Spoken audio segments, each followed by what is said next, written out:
In una di quelle riunioni spontanee che si tenevano nelle botteghe dei vecchi antiquari, che già vi ho parlato in altri video, quelle riunioni frequentate da antiquari, collezionisti, artisti, restauratori e che frequentava anche mio padre, che è stato uno degli ultimi intagliatori di Napoli prima di essere antiquari e quando ci andava portava anche me da bambino.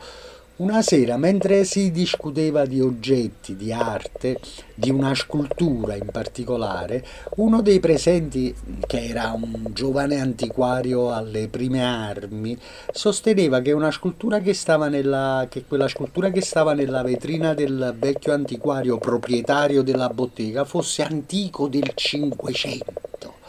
E il vecchio antiquario non l'aveva capita e la vendeva come una produzione ottocentesca. Il vecchio antiquario insisteva, eh, con quel suo modo elegante, gentile, insomma non lo mandava a quel paese, e insisteva che non fosse un'opera del Cinquecento ma una riproduzione ottocentesca e cercava di farglielo capire. Mentre i due discutevano, sentì dire da mio padre ad un suo collega con un tono sarcastico, riferendosi al giovane antiquario, e chiuda la lanterna a mano giocata, per poi scoppiare in una grande risata, lui e il collega. E chiuda la lanterna a mano giocata.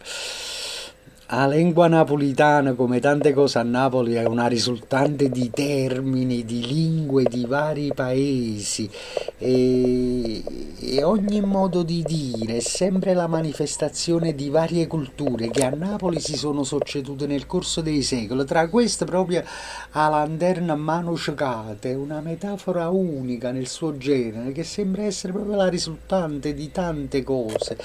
Ma che significa esattamente? Che significa? Statemi a sentire, che mi conto tutto cose pila pila. La traduzione letterale in italiano corrisponde la lanterna in mano al cieco.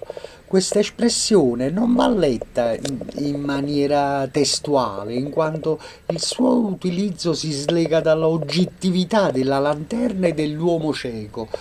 È invece utilizzata partendo dalla situazione che si va a creare nella metafora, dall'uomo cieco che prova a farsi largo e a fare strada nel buio grazie alla luce di una lanterna per sottolineare una situazione nella quale qualcuno sta cercando di aiutare o di guidare qualcun altro, senza però un significativo risultato, ecco, il giovane antiquario eh, voleva far luce con il suo sapere al vecchio antiquario. Insomma, questa espressione è utilizzata con disappunto quando qualcosa di utile finisce nelle mani di qualcuno che non sa apprezzarne il valore.